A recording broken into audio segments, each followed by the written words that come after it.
In the North Atlantic, halfway between Norway and Iceland, 18 islands break the surface of the ocean, scattered like the spine of some ancient, drowned mountain range. Cliffs rise straight from the water, black rock streaked silver where waterfalls drop into the sea below. Wind never fully settles here, uncovering a green slope one moment, swallowing it whole the next. Rain sweeps in, clears, then returns before evening. A scatter of grass-roofed houses clings to a hillside. A small boat moves toward a narrow harbor. Windows begin to light, one after another, as the afternoon fades. Fewer than 60,000 people call this place home. It is called the Faroe Islands.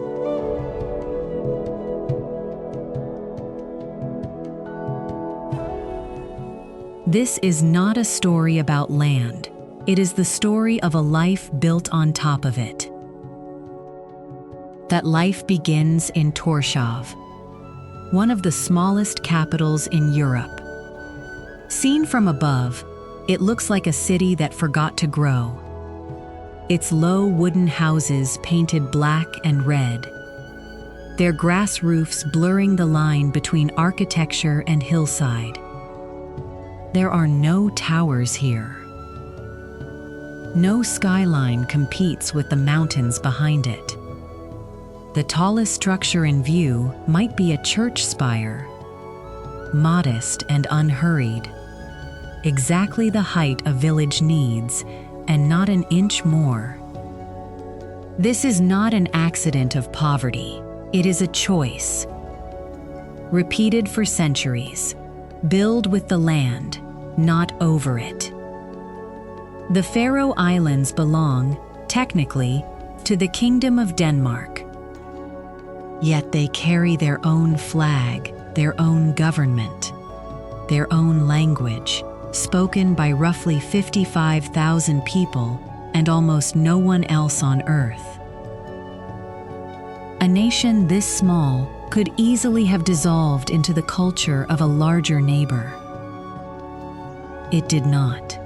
Every signpost written in Faroese, every child taught the old sagas alongside their schoolbooks, is a quiet act of persistence.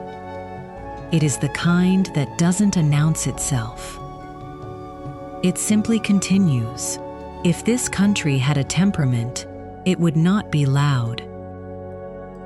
It would stand at the edge of a cliff with its collar turned up against the wind, watching the horizon without needing to explain what it sees there.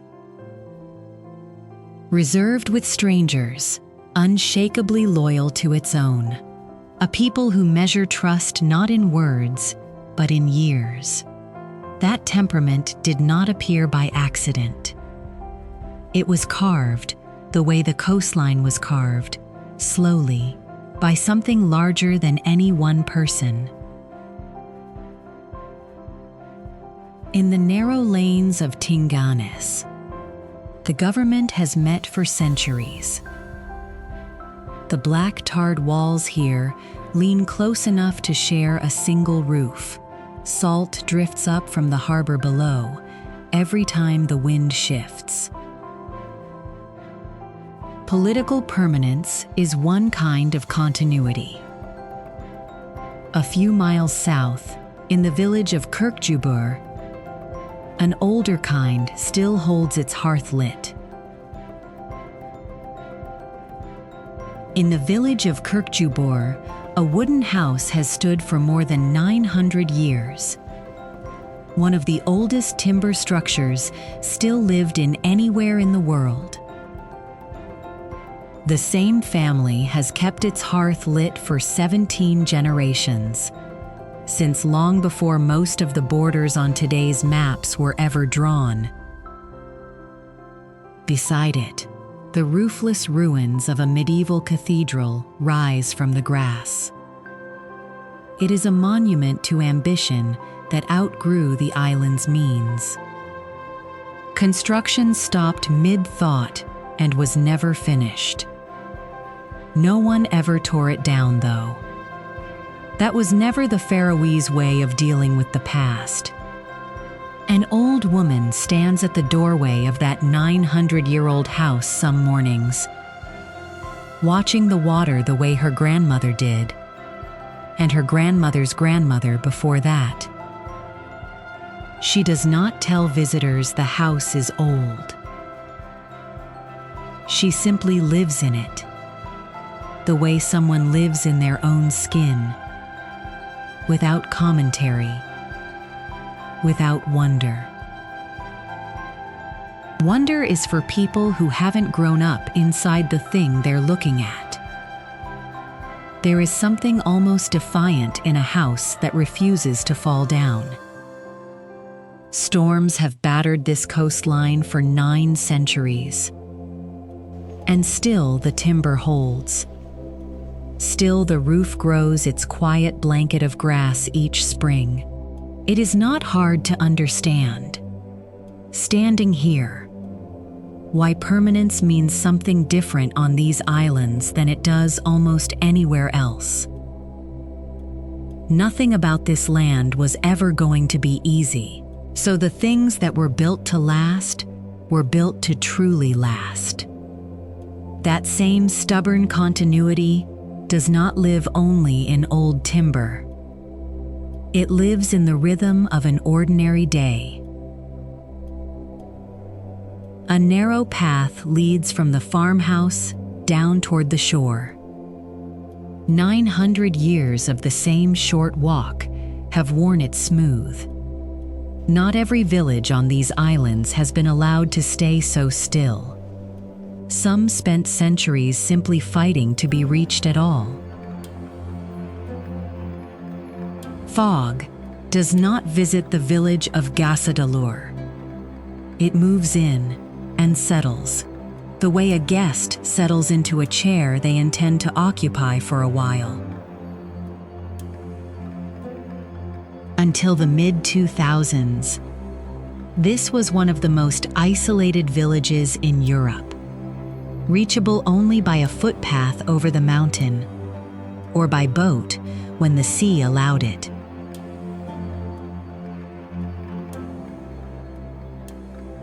A handful of families lived here anyway, close enough to a waterfall that drops straight from the cliff edge into the ocean, close enough that the sound of falling water became, over the years, simply the sound of home.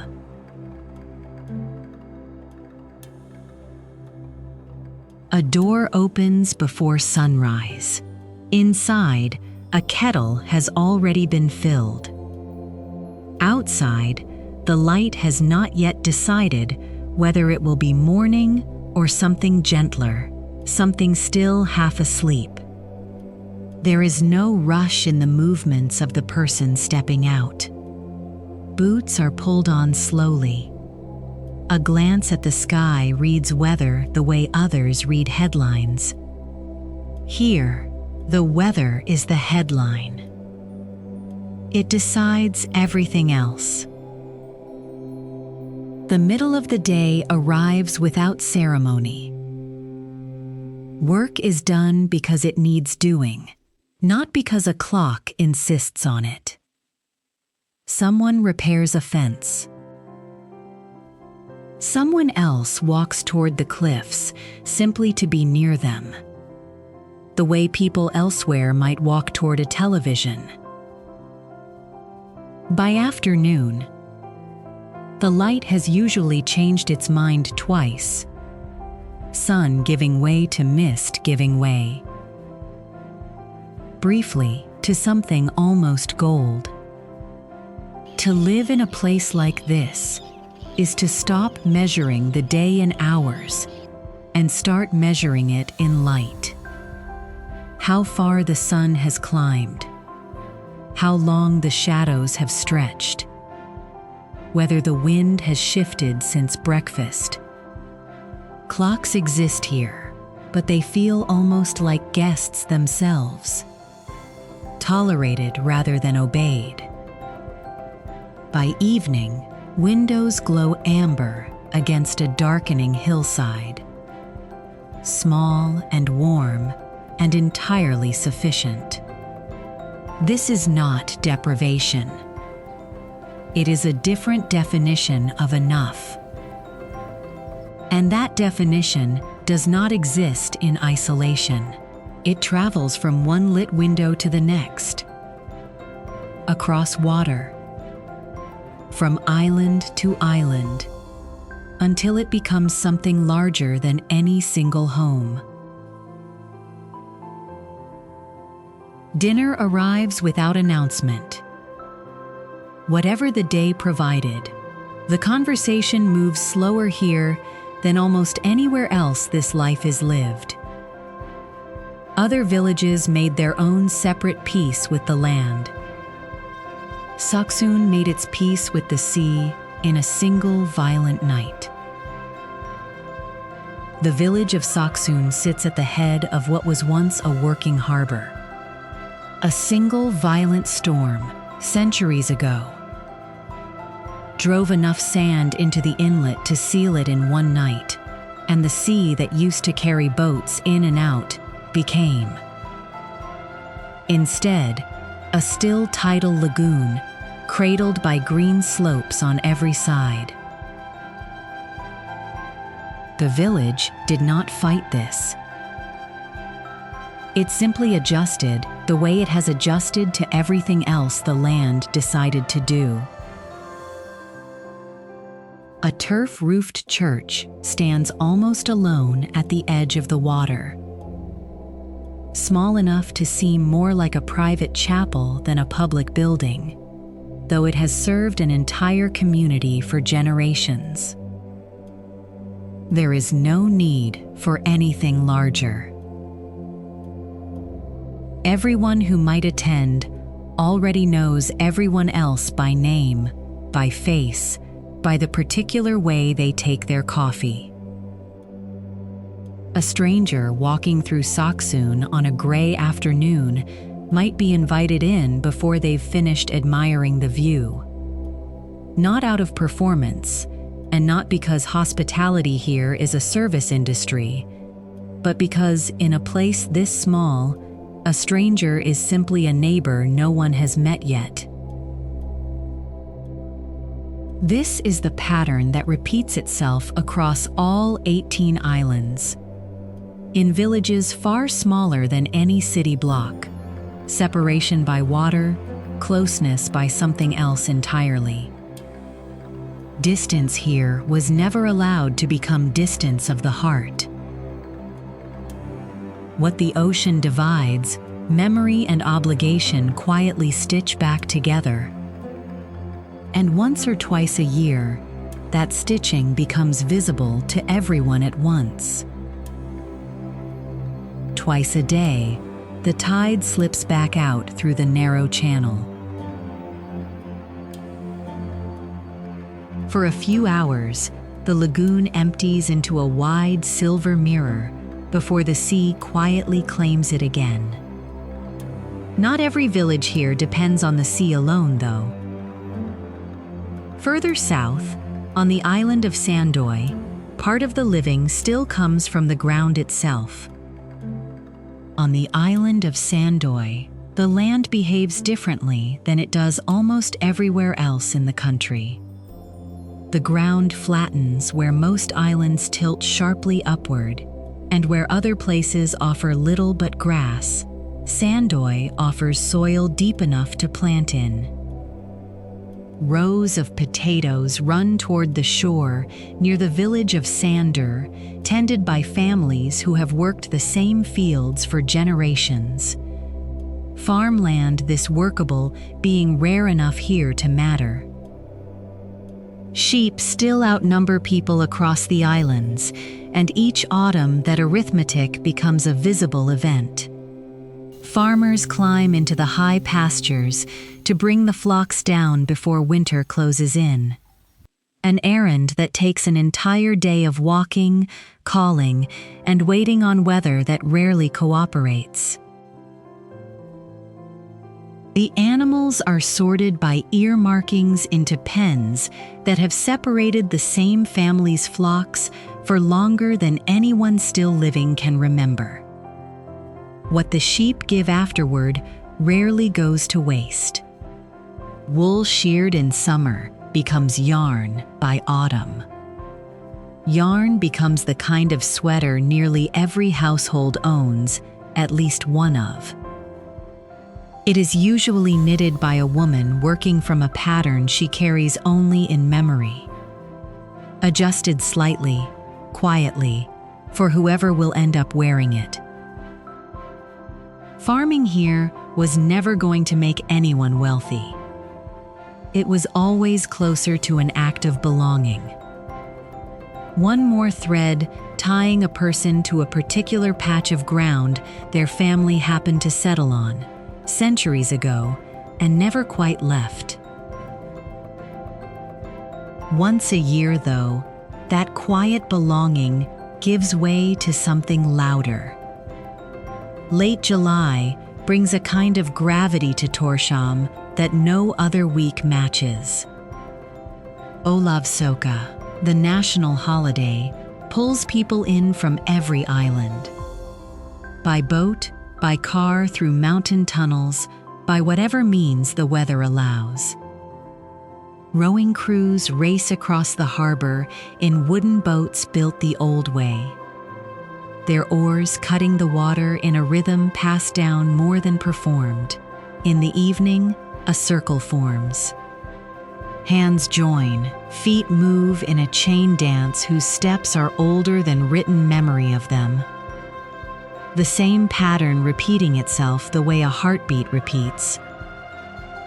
There is a story, still told with a certain private pride, of a national football team from an island of scarcely 50,000 people, defeating opponents from nations nearly 200 times its size.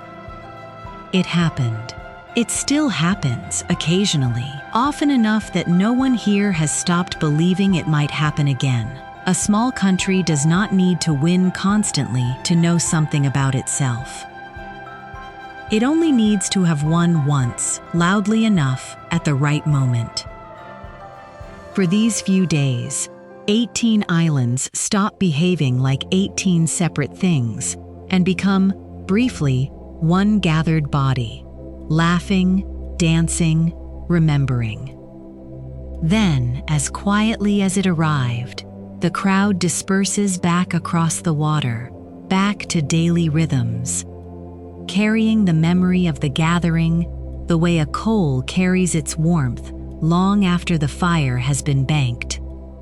That daily rhythm, for most people here, begins and ends with the sea. Children too young to remember the celebration are lifted onto shoulders anyway. Later, they will be told they were there, even if they cannot recall it themselves. Not every tradition needs a crowd to survive, though. Some have always been kept indoors, one voice at a time.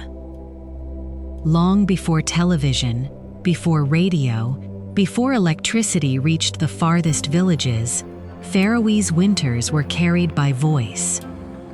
Families gathered indoors through the dark months in a practice called kvöldseta, an evening sitting, hands staying busy with knitting or carving while someone spoke or sang the old ballads from memory. These ballads, kvæði, could run for hundreds of verses, telling stories of heroes and battles half remembered through 1,000 years of retelling, passed from one voice to the next with almost nothing ever written down. A single elder who knew a ballad completely was, for a time, the only living copy of it in existence. If that person forgot a verse, or passed away before teaching it to someone else, the verse was simply gone. The Faroese language survived the same way, spoken in homes long after Danish became the language of schools and government, kept alive less by policy than by plain stubbornness, one grandmother at a time refusing to let a native word slip out of use.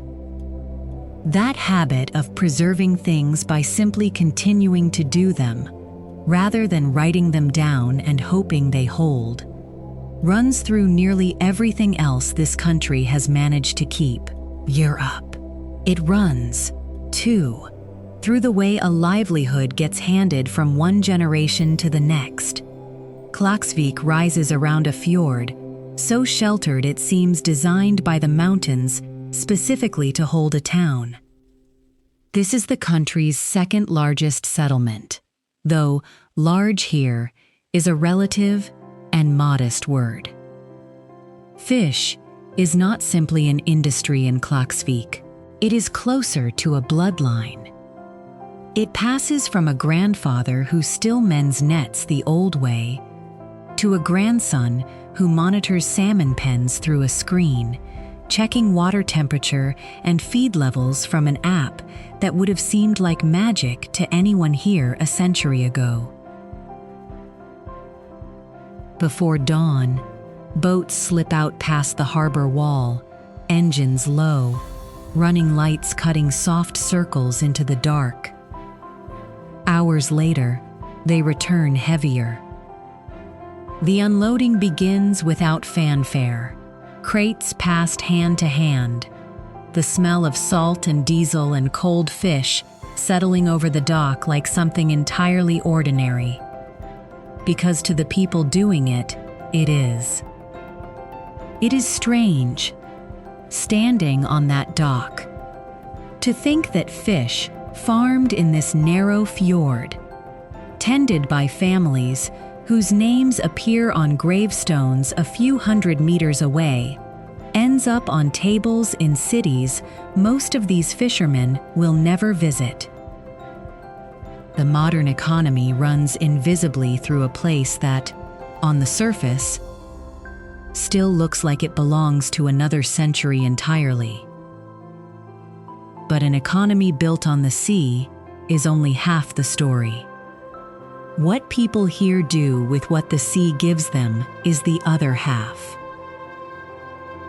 Children walk past the harbor on their way to school, past nets drying in the wind.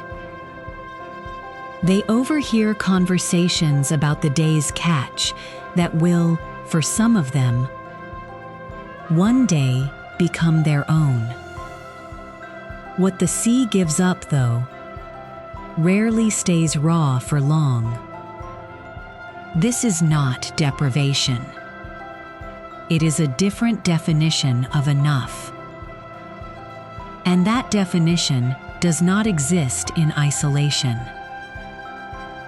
It travels from one lit window to the next, across water, from island to island, until it becomes something larger than any single home. Dinner arrives without announcement. Whatever the day provided. The conversation moves slower here than almost anywhere else this life is lived. Other villages made their own separate peace with the land. Saksun made its peace with the sea in a single violent night. The village of Saksun sits at the head of what was once a working harbor. In a small restaurant in Tórshavn, a chef plates a dish built almost entirely from what these islands themselves produce. Fish caught that morning, herbs gathered from the hillsides, a technique for aging and fermenting that would have been recognizable to a fisherman's grandmother. It is presented now with a precision that has quietly caught international attention. The distance between a fish hung to dry in the wind and a dish served under low restaurant light is not as far as it looks. Both are the same conversation, continued. A people who learned, out of necessity, how to listen closely to what their land could offer, and never stopped listening, even after necessity eased. Even the simplest household meal carries a version of the same idea. Nothing wasted. Everything the land or sea provided, treated as something worth the trouble of doing well. That same land, though, does not always offer gently. The cliffs near Vestmanna do not simply rise from the sea. They seem to have been carved specifically to hold as many seabirds as physically possible. Ledge after ledge is crowded with kittiwakes and guillemots, their calls layering into something closer to a single continuous roar than individual birds. Standing at the edge of that noise, at the edge of that drop, it becomes difficult to imagine why anyone would choose to build a life this close to something so indifferent to human presence. On the cliffs of Mykines, that indifference has always been contested. For generations, men have been lowered by rope down these same rock faces to gather the eggs of nesting seabirds, wearing harnesses woven from local wool, trusting their weight to someone else's grip at the top of the cliff. It was never work for the reckless. Routes were memorized, weather was read before anyone descended, and the knowledge of exactly where and how to climb was handed down inside families rather than taught in any classroom.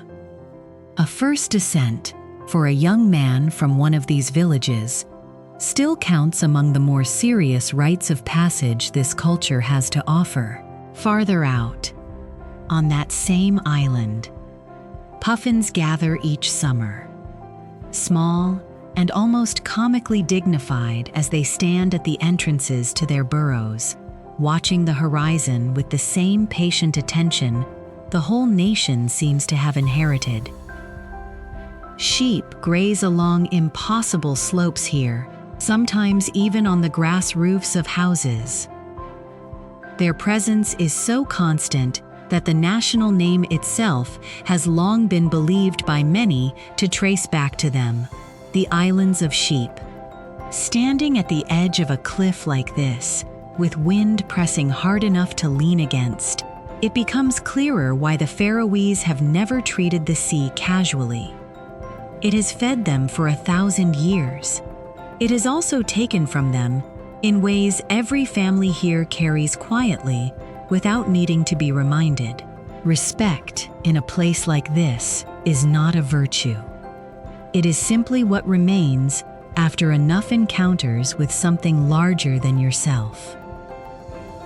By late summer, the cliffs fall quiet again as the birds depart, leaving behind only the wind and the sound of waves returning to a rhythm no bird ever interrupted in the first place. That same nature, so breathtaking in summer light, reveals a different face when the light disappears almost entirely. Winter arrives here not as a season so much as a subtraction. Daylight shrinks to only a handful of hours, and even those hours often arrive wrapped in gray. A single lit window, glowing against a hillside otherwise swallowed by darkness, becomes something almost profound.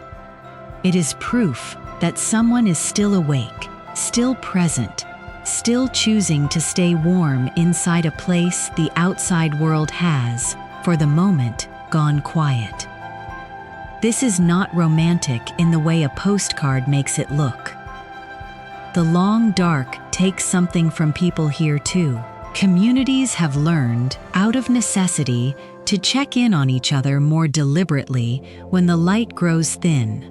A phone call, a shared meal, a door left unlocked for whoever might need it. Everything imported costs more, because everything must cross open ocean to arrive. Certain kinds of care, a specialist, a particular medical treatment, an entire university, simply do not exist on an island this size. Families accept, quietly, that some parts of life will always require leaving, at least for a while. There is also a tradition here, older than the country's modern identity, the seasonal hunt for pilot whales. It provokes real disagreement between the people who practice it and much of the world watching from a distance. Many islanders defend it as a necessary source of food governed by Faroese law. International observers condemn it as unnecessary and, in recent years, insufficiently enforced. Even the question of regulation has itself become part of the dispute, argued over in courtrooms and parliament as much as on the shore. Neither side of that conversation is likely to fully convince the other. The tension remains unresolved, one of the few places where this quiet country finds itself, uncomfortably, in the world's spotlight. Isolation, it turns out, cuts in both directions.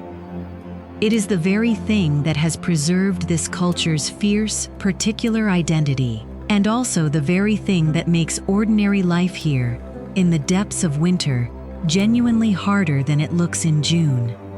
Even so, spring always arrives, later than anywhere farther south, but certain, the way everything here eventually proves itself to be.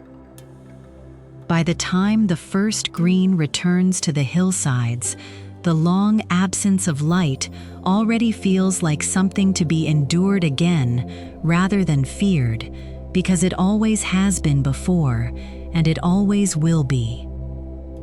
For the young people growing up inside that trade-off, the choice eventually becomes personal. The airport at Vágar sits in a valley so narrow that planes seem to thread themselves between the mountains rather than simply land.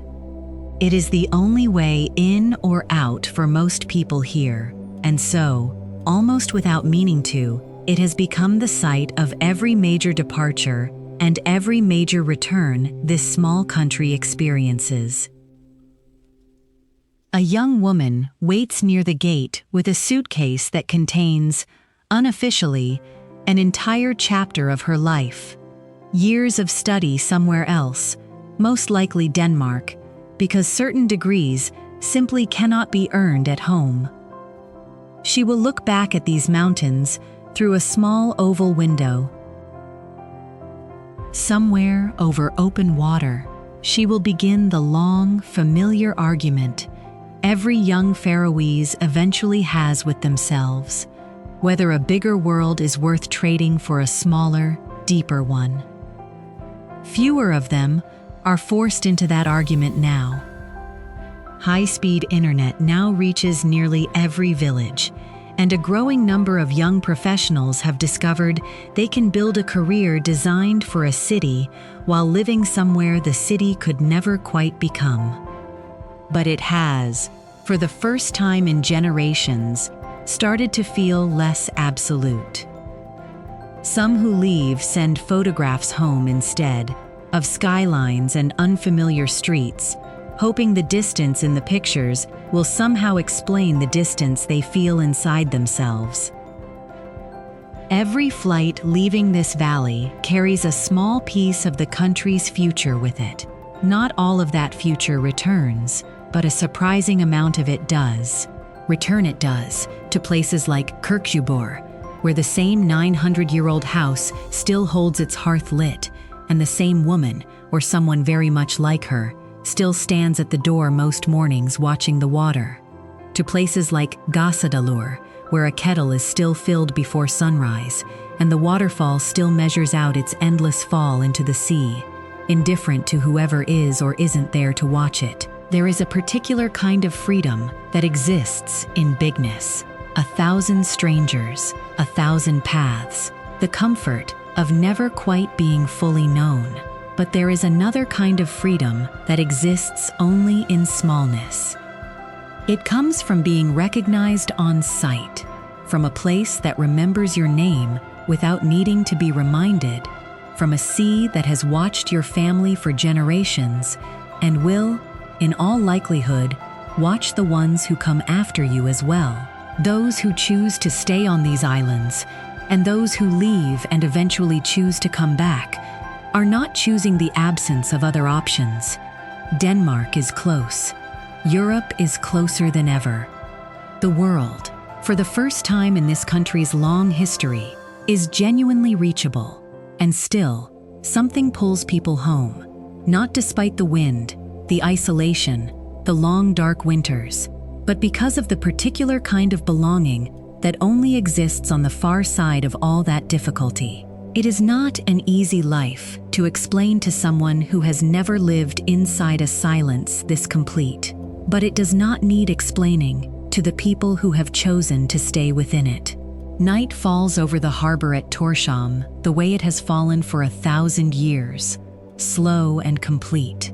It gathers the black timbered houses into shadow until only their windows remain, small squares of gold scattered across the hillside like something deliberately placed there. Somewhere out past the breakwater, a single boat moves toward home. Its light rocks gently with the swell, small against everything around it, just as it was at the very beginning of this story.